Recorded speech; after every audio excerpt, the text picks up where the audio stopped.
2024년 9월 25일 청안광성교회 수요일 예배 시작하겠습니다. 사랑과 은혜가 풍성하신 아버지 하나님, 갑자기 기온이 뚝 떨어졌습니다. 가을의 시원함이 사라지고 추위가 오는 듯합니다. 환절기의 어려움에서 우리를 지켜주사 이 가을 예비하신 은총을 마음껏 누리는 주님의 자녀들이 되게 하옵소서. 예수 그리스도의 이름으로 기원하옵나이다. 아멘. 찬송가 250장 찬양하겠습니다.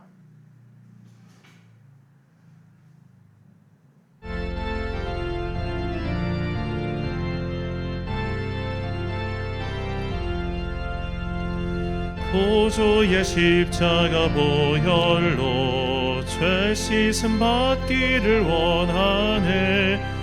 내 죄를 씻으신 주 이름 찬송합시다. 찬송합시다. 찬송합시다. 내 죄를 씻으신 주 이름 찬송합시다. 죄악에 속하여 주신 주 내 속에 들어와 계시네. 십자가 앞에서 주 이름 찬송합시다. 찬송합시다. 찬송합시다. 내 죄를 씻으신 주 이름 찬송합시다. 흐르는 생명수 날 씻어 정하게 하시네. 내 기쁨 정성을 다하여 찬송합시다. 찬송합시다. 찬송합시다. 내 죄를 씻으신 주 이름 찬송합시다. 내 주께 회개한 영혼을 생명수 가운데 젖었네.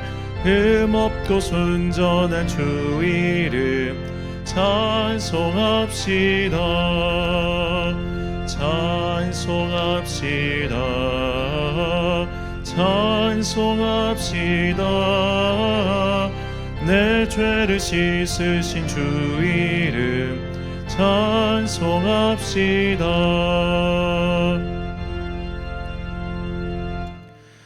예배를 위하여 기도하겠습니다. 사랑과 은혜가 풍성하신 아버지 하나님, 가을의 시원한 바람을 우리에게 다시 한번 허락해 주셔서 감사합니다. 그러나 갑작스러운 변화로 인해서 일교차가 크고 환절기로 인해 특히 연로하신 성도님들의 건강이 염려되오니 주님께서 그들의 육신의 강건함을 더하여 주사 이 가을의 축복을 온전히 누릴 수 있도록 그들에게 은총 베풀어 주옵소서. 또한 주님, 우리가 하루하루 살아간다는 것이 얼마나 힘겹고 버거운지 주께서 아시오니 주님께서 우리의 짐을 함께 짊어지고 가신다는 것을 믿고 하루하루를 충성과 열성을 다해 살아갈 수 있는 주의 자녀들 되게 하여 주옵소서. 우리 교회의 새로운 비전과 새로운 영토를 허락해 주셔서 감사합니다.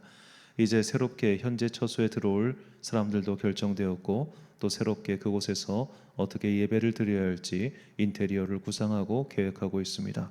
주님께서 여러 일을 맡은 업체들에게 지혜를 주셔서 우리 교회의 일을 순조롭게 처리할 수 있도록 그들과 함께하여 주시고 우리가 새 예배 처소에 들어갔을 때에 많은 것들이 준비된 상태로 잘 진행될 수 있도록 우리와 함께하여 주옵소서.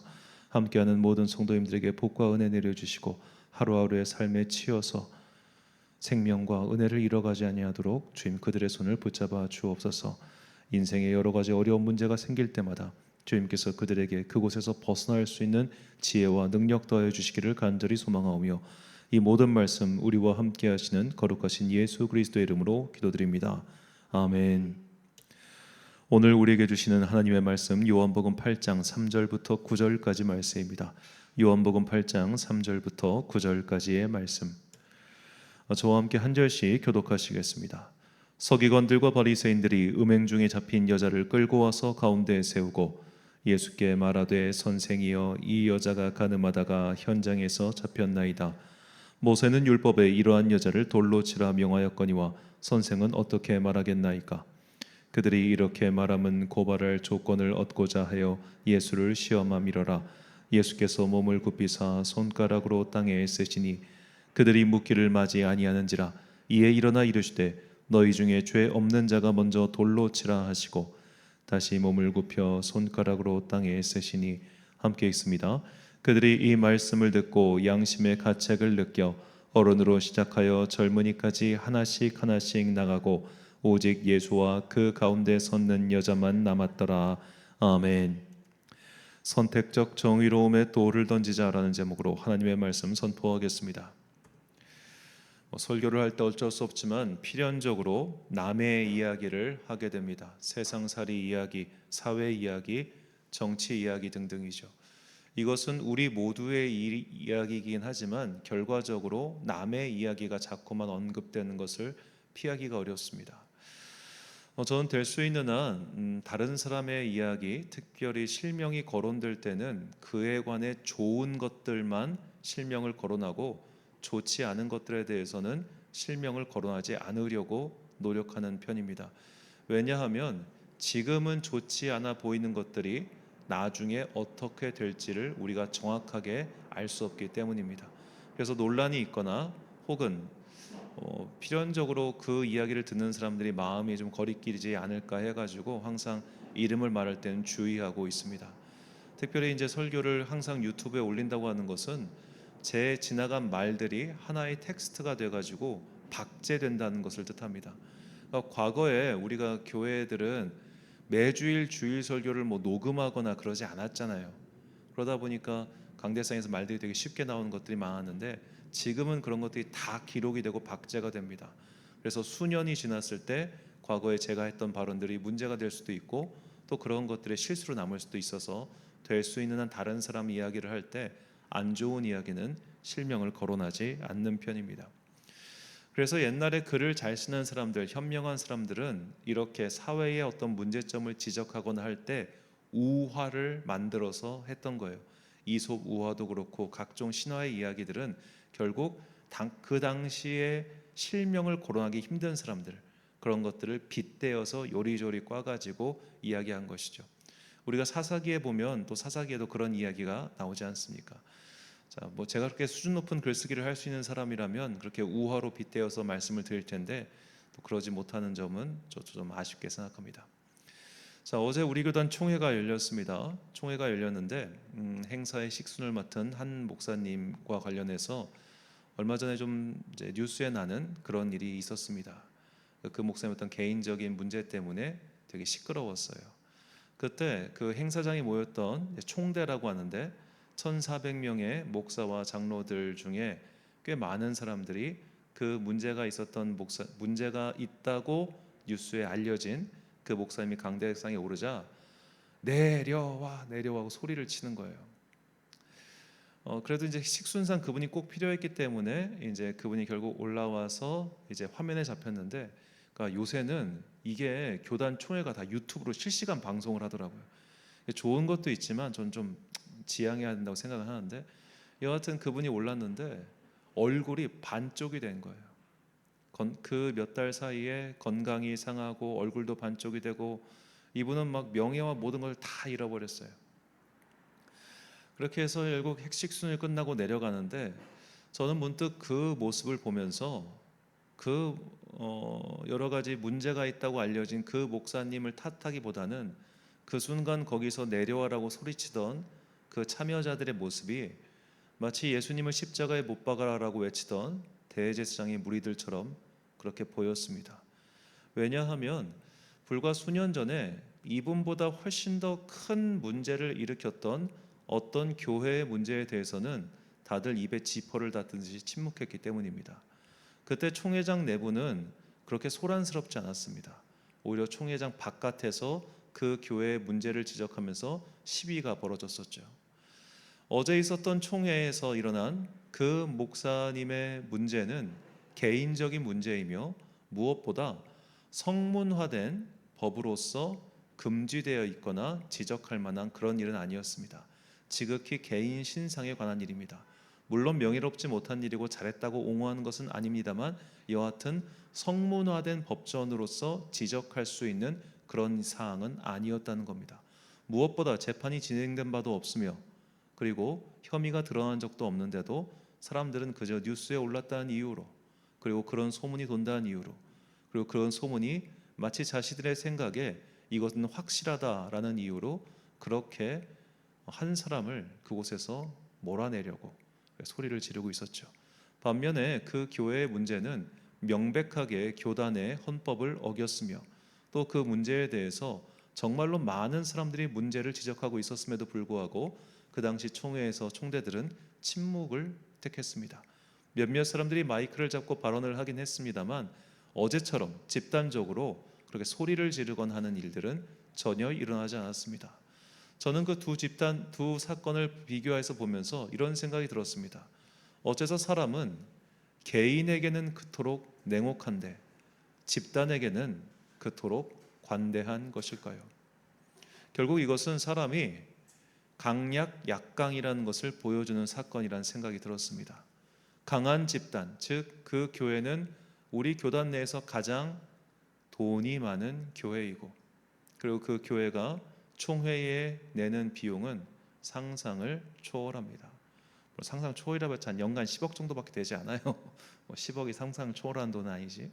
자, 그렇게 많은 운영비를 대는 교회의 문제는 그들이 실정법을 어겨도 침묵하지만 일개 개인은 그냥 갖다 버리면 그만인 존재니 온갖 성명서가 난무하고 광고가 뜨고 그리고 사람에게 내려오라는 소리치는 그 장면을 보면서 정말 인간 집단에 대한 깊은 환멸이 솟아올랐습니다.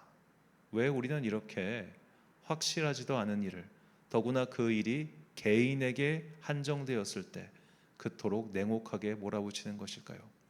집단에 대해서는, 그리고 단체에 대해서는, 강자에 대해서는 입도 뻥끗 못하면서 그렇지 않은 일개 개인에 대해서는 이토록 냉혹한 잣대를 대는 자들을 보면서 저는 그 사건을 실시간으로 보면서 이 말씀이 떠올랐습니다. 오늘 본문 7절 말씀.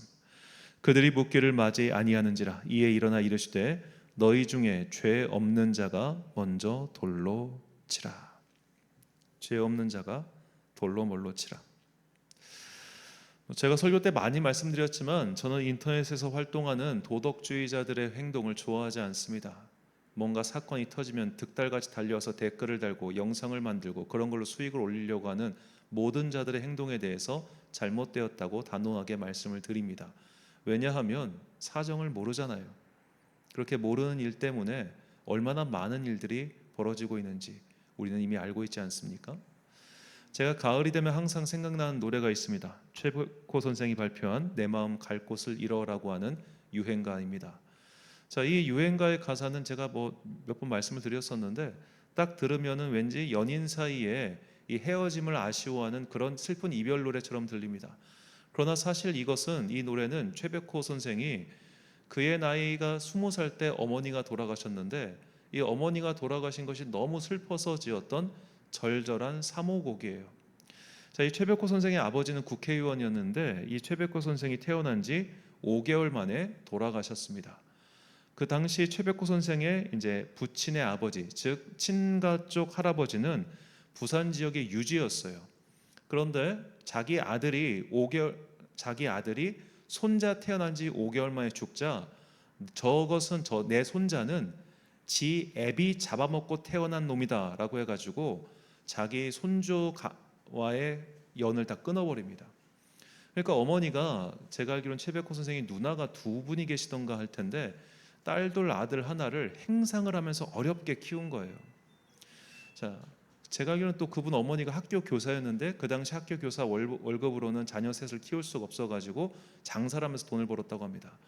이렇게 고생한 우리 엄마가 나 대학 들어갈 무렵에 정말로 너무너무 고생해서 일찍 돌아가신 거예요.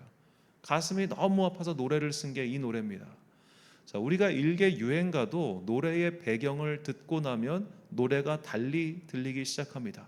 그렇다면 사람의 인생은 또 어떠하겠습니까? 이거 실제로 있었던 일인데 어떤 동성애자라고 하죠. 레즈비언 여성 간의 동성애자분들 중에 이런 분이 있었어요. 이분이 아주 어린 시절에 남성에게 되게 몹쓸 짓을 당한 겁니다. 그것이 트라우마가 돼가지고 이분은 남성만 가까이 가도 경기를 일으키게 됐어요. 근데 여성에게서는 그런 트라우마가 아무래도 덜할 거 아닙니까? 그래서 이분은 자연스럽게 그렇게 해서 여성을 사귀는 사람이 되었습니다. 저는 동성애를 반대합니다. 정확히 말하자면 동성애를 조장하려고 하는 그런 문화적 흐름에는 반대합니다. 그러나 동성애자를 혐오하거나 저주하고 싶은 마음은 전혀 없습니다. 왜냐하면 그들의 이야기를 안 들어봤잖아요. 우리가 그 사람의 이야기를 들어보지 않고 그 사람의 사정도 모르는 채 함부로 그 사람에 대해서 저주하거나 돌을 던지거나 하는 것은 저는 결코 그리스도인의 자세로 합당하지 않다고 생각합니다.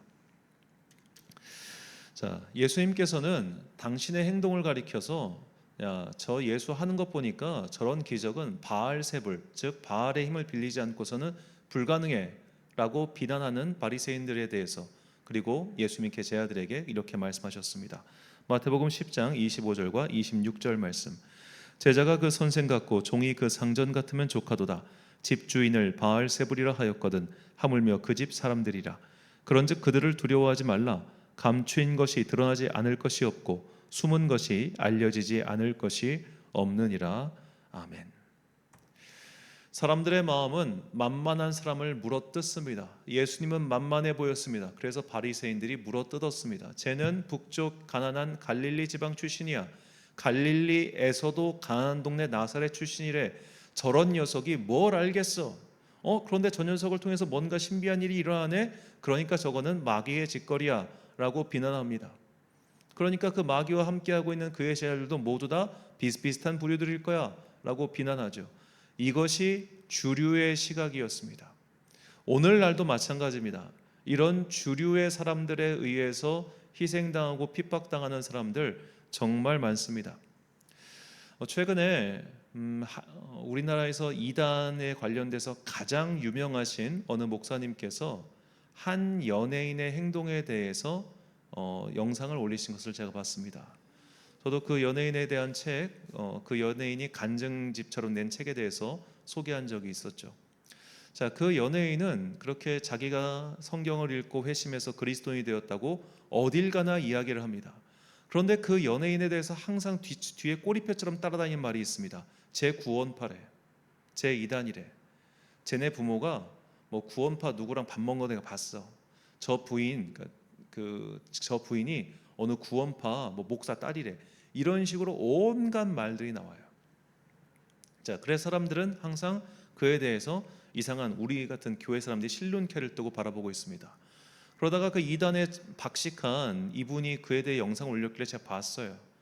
그런데 무엇을 지적하느냐? 정작 그 유튜브에 그분이 또 채널을 따로 개설했는데 그 채널에 올라온 소위 그의 설교 혹은 말씀 강연, 말씀 강해에 대해서는 이런 방구의 평가도 없습니다. 예를 들어 그가 정말로 이단과 사이비의 전문가라면 저 사람의 이런 발언은 이단성이 있고 저 사람의 이런 발언은 약간 사이비성이 있으며 저 사람의 이런 발언은 비성경적이다. 이런 것들을 지적해야 될 거 아니에요. 그런데 무엇을 지적하느냐? 저 사람이 기성교회에 소속되지 않은 것을 지적합니다. 저는 그 지적을 보면서 아니 우리가 기독교 역사에 대해서 기독교 역사를 한 번이나 쭉 훑어봤다면 저런 식의 단체, 저런 식의 모임이 기독교 역사에서 너무나 많이 등장했다는 것을 알고 있을 텐데 어떻게 저렇게 이야기할 수 있나? 저는 오히려 좀 의아했습니다. 자, 12세기에 유명한 이단 중에 말도파라고 하는 이단이 있었습니다. 이 이단은 그 페트루스 발데스라고 하는 상인의 활동에 기원했는데요. 이 발데스가 회심을 하고 나서 내가 성경대로 살아야겠다라고 해서 성경대로 살기 위해 모임을 만듭니다. 자기와 함께하는 사람들의 모임 만들어요.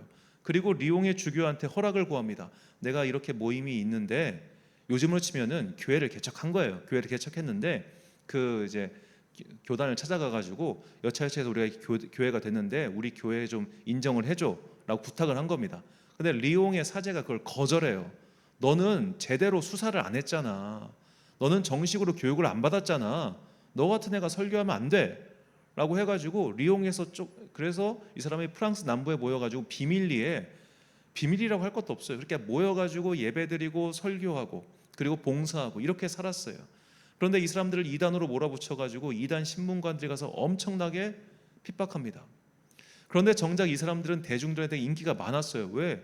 말씀 설교를 모국어로 했고 말씀대로 살았고 봉사를 열심히 해서 그래요. 그래서 오늘날에는 이들을 어떻게 보느냐? 종교개혁의 시초적인 존재들로 보고 있습니다. 그때는 이단이었지만 지금은 이단이 아닌 거예요. 자, 개신교의 역사는 확장의 역사였습니다. 비단 기성의 어떤 교단, 기성의 어떤 신학교를 나온 사람만이 교회를 세우고 설교를 할 수 있는 게 아닌 게 개신교의 기본 전통이에요. 우리는 성경에 의지해서 성경 외의 것을 말하거나 성경에 있는 것을 빼거나 혹은 다른 것들을 더하는, 예를 들어 몰몬교 같은 경우는 성경 외에 몰몬경이라고 하는 그들의 괴이한 어떤 것들을 더하기 때문에 이단이에요.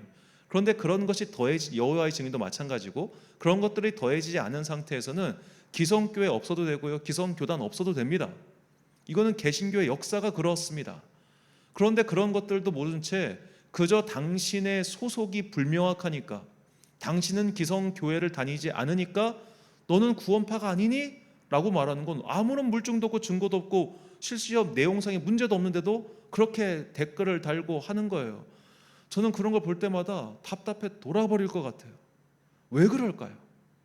확인되지도 않은 사실, 그리고 본인이 직접 조사한 것도 아니에요. 그 나온 상의 발언에는 문제가 없어. 그런데도 너는 이럴 거야 라고 더 씌워가지고 돌을 던지는 것. 저는 이런 모습들을 보면서 선택적 정의라고 하는 단어가 떠올랐습니다. 선택적 정의. 우리 편에 대해서는, 내가 좋아하는 사람에 대해서는 지독하게 관대합니다. 예를 들어 성도들 중에도 그런 약간 좋아하는 자기 기호에 맞는 목사님이 있을 거예요. 그렇죠? 없는 사람 없어요. 다 자기 기호에 맞는 목사님이 있어요. 그런데 내 기호에 안 맞는 목사는 약간 좀 이단 사이비 같아. 반면에 내 기호에 맞는 목사님은 저렇게 훌륭한 목사가 없어요. 대부분 요즘 날에 소위 말해 논란을 일으키는 목사님들은 이런 분들 되게 많아요. 이쪽에서 볼 때는 너무 싫어. 그러니까 이단 같아. 그러나 우리 쪽에서 볼 때는 저런 목사님이 없어. 그의 발언과 그의 주장과 그것에 대해서 합리적 근거를 가지고 그를 논박하는 것이 아니라 그냥 싫어요. 그냥 싫으니까 쟤는 돌 던지고 얘는 우리 편이니까 돌 안 던지고, 그렇게 선택적 정의가 횡행하는 것이 오늘날 우리가 살고 있는 모습 아니겠습니까? 이것은 비단 정치인들이 그렇게 만들어낸 것이 아닙니다. 세상이 그러하니까 정치인들이 그런 습성을 따라가는 거예요. 우리 편 검사가 우리 편 들어주면 저 사람은 아주 합당한 검사고, 검사가 우리 편 안 들어주면 저건 부패 검사고, 판사가 우리 편 들어주면 우리에게 유일한 판결 내려주면 저 판사는 판결을 아주 법리적으로 잘한 것이고, 우리 쪽에 불리한 거 내면은 저 판사는 아주 문제 있는 판사고, 이런 일들이 얼마나 많이 일어납니까? 제가 예전에 법학 개론이랑 법철학을 배우면서 아주 인상 깊었던 것은 왜 현대 법정이 삼심제, 증거주의, 채택주의 이런 것들을 택하게 된 연유에 대해서 배우면서 많은 인상을 받았습니다. 과거의 재판은 그냥 원린 재판이었죠.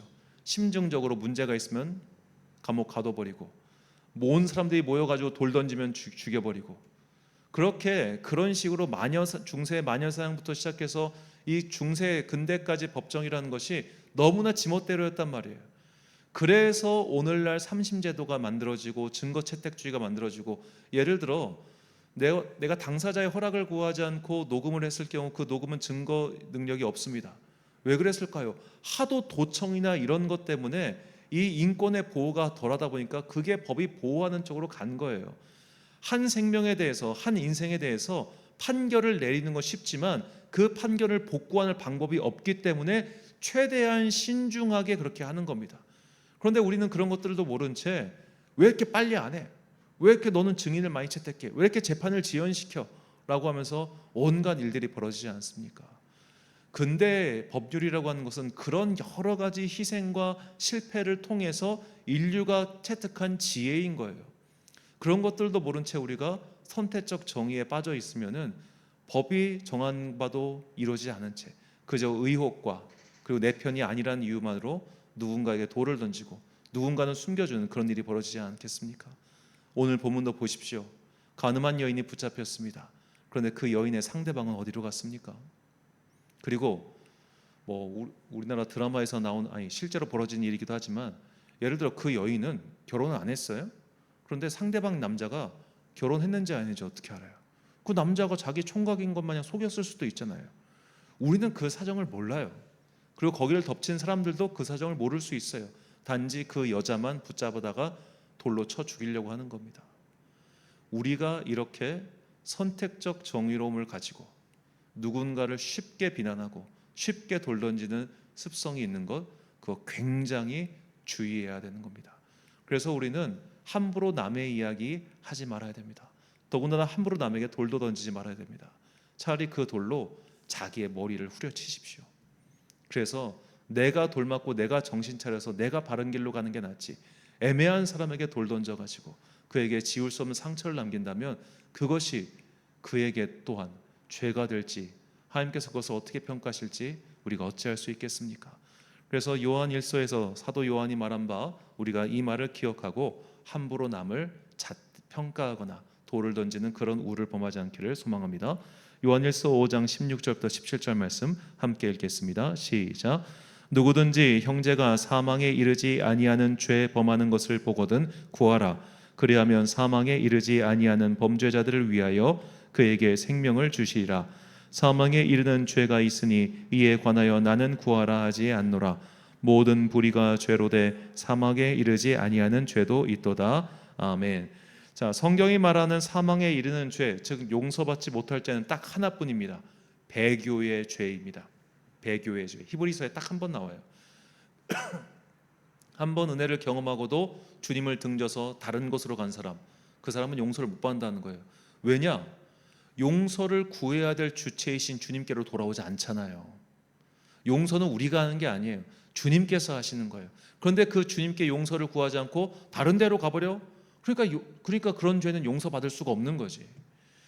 자, 바꿔 말하자면 우리가 주님께 용서를 구하는 모든 것들은 다 용서받을 수 있다는 겁니다. 주님께서 그를 용서하셨는데 왜 내가 그에게 돌을 던집니까? 더구나 내가 1차 피해자도 아님에도 불구하고 그렇게 자꾸만 남에게 돌을 던지고 남을 정죄하고 남의 이야기를 하는 이 세상의 습관에서 이제는 우리가 벗어나 정말로 나부터 돌아보고 이런 선택적 정의로움의 한계에서 벗어나야겠습니다. 사랑하는 천안 광성교회 성도 여러분, 그리고 이 예배를 함께 드리고 계신 귀한 주님의 자녀 여러분, 스승 목사님께서 지어주신 이름이지만 우리 교회 이름을 지혜의 빛으로 정한 것이 생각하면 생각할수록 참 좋습니다. 왜냐하면 일단 우리 마음은 되게 완고해요. 완고하다고 하는 것은 기존에 알고 있는 것들을 잘 안 바꾼다는 의미입니다. 왜 완고합니까? 완고한 죄는 사신 우상 성비인 죄와 똑같다고 하잖아요. 그런데 그런 완고함은 지성의 빛으로 안 무너져요. 그렇게 완고한 사람을 대화해 보십시오. 아무리 데이터를 들이밀고 아무리 자료를 말해도 그 사람들 안 들어요. 그런 완고한 걸 깨트리는 것이 성령님의 빛입니다. 성령님께서 그의 완고함을 깨트려 주세요. 그래서 지혜의 빛이라고 하는 것은 성령님의 은혜를 통해서 그 완고함을 깨트려 주사 그가 어리석음의 늪에서 벗어나라고 하는 그런 간구가 또한 담겨 있습니다. 우리는 말씀의 빛으로 또한 변화해야 됩니다. 말씀을 통해서 우리가 무엇을 잘못하고 있는지, 어떻게 잘못 가고 있는지를 깨닫고 돌아와야 돼요. 마지막 지혜의 빛, 우리가 다 어둠 속에 컴컴한 게 어디로 갈지 모르는 방황하고 있는데 그때 지혜의 빛을 통해서 바른 길을 찾아가는 것이죠. 말씀의 빛, 성령의 빛, 지혜의 빛, 이 세 가지를 묵상하면서 우리 교회가 나갈 방향이 새롭게 또 보이기 시작했습니다. 이렇게 세상의 흐름 모두가 다 그런 짓을 벌일 때 저거 아닌데 이성을 되찾고 지성으로서 탐구하며 성령님께 기도하고 바른 길을 구하고 혹시라도 내가 완고한 어떤 마음 때문에 자꾸만 그러는 것은 아닌가. 저는 가장 한심한 기독교인들이 누구냐? 지역주의 감정에 사로잡힌 사람들 제일 한심하게 생각해요. 아직도 있어. 많아요. 호남 출신 싫어하고 영남 출신 싫어하는 교인들 많아요. 정말 한심해. 우리가 그런 것들도 지성의 빛으로, 지혜의 빛으로, 은혜의 빛으로, 말씀의 빛으로 벗어날 때 비로소 우리는 주님께서 우리에게 가라고 하신 그 시온의 대로를 발견하고 올곧게 걸어가는 주의 자녀가 될 거라 확신합니다. 아무쪼록 앞으로도 계속해서 말씀을 통해 성령님의 은혜를 통해 지혜의 빛으로 변화되는 여러분과 제가 되시길 주님의 이름으로 축원합니다. 기도하겠습니다. 사랑과 은혜가 풍성하신 아버지 하나님, 우리 교회에 지혜의 빛이라는 새로운 이름을 주셔서 감사합니다. 많은 사람들이 선택적 정의에 빠져서 어리석은 길을 가고 있을 때 우리에게 지혜의 빛을 비춰주사 우리가 그 어리석음의 길에 빠지지 않고 슬기롭게 바른 길을 찾아가는 주의 자녀들 되게 하여 주옵소서. 말씀을 통해서, 지혜를 통해서, 또한 성령의 은혜를 통해서 어둠의 길에서 벗어나, 죽음의 길에서 벗어나, 폭력의 길에서 벗어나, 죄의 길에서 벗어나 주님께서 걸어가신 그 십자가의 길, 진리의 길을 잘 찾아 따라가는 현숙한 주의 자녀들 되기를 간절히 소망하오며, 이 모든 말씀 우리 구주 예수 그리스도의 이름으로 기도드립니다. 아멘. 찬송가 285장 찬양하겠습니다.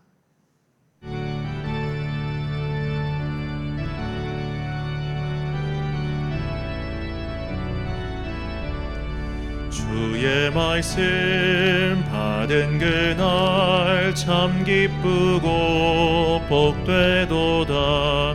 이 기쁜 마음 못 이겨서 온 세상에 전하노라. 기쁜 날 주 나의 죄 다 씻은 날 늘 깨어서 기도하고 늘 기쁘게 살아가리. 기쁜 날 주 나의 죄 다 씻은 날 이 좋은 날 내 천한 몸 새 사람이 되었으니 이 몸과 마음 다 바쳐서 영광의 주를 섬기리. 기쁜 날 주 나의 죄 다 씻은 날 늘 깨어서 기도하고 늘 기쁘게 살아가리. 기쁜 날 주 나의 죄 다 씻은 날 된 그날부터 평안한 마음 늘 있어서 이 복된 말 전하느니 나의 본분 삼았도다. 기쁜 날 주 나의 죄 다 씻은 날 늘 깨어서 기도하고 늘 기쁘게 살아가리. 기쁜 날 주 나의 죄 다 씻은 날. 아멘. 주의 도마심으로 수요일 예배 마치겠습니다. 하늘에 계신 우리 아버지, 아버지의 이름을 거룩하게 하시며 아버지의 나라가 오게 하시며 아버지의 뜻이 하늘에서와 같이 땅에서도 이루어지게 하소서. 오늘 우리에게 일용할 양식을 주시고 우리가 우리에게 잘못한 사람을 용서하여 준 것 같이 우리 죄를 용서하여 주시고 우리를 시험에 빠지지 않게 하시고 악에서 구하소서. 나라와 권능과 영광이 영원히 아버지의 것입니다. 아멘.